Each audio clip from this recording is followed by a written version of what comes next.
Hi, my name is Troy. I'm a 5-star athlete. I like Ninja Warrior because we get to go on all the obstacles. They teach us how to do the obstacles, so when we do it, you're like, yeah, I got that obstacle.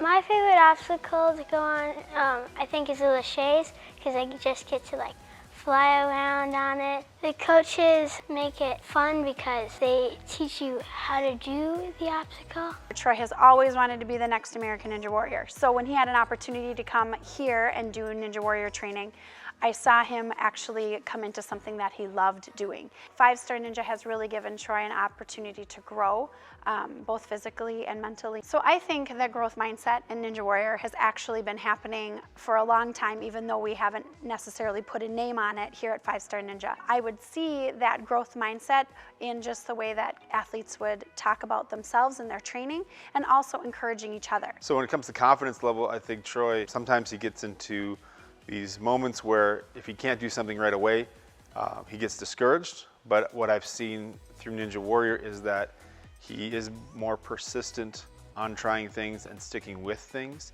And I think that's just a byproduct of the focus on growth mindset here. My name is the Spider Ninja, not because I like spiders, I don't like spiders, but it's because, you know, I like stick on to things, and like, you know, the wolf wall and like wings or laches and stuff.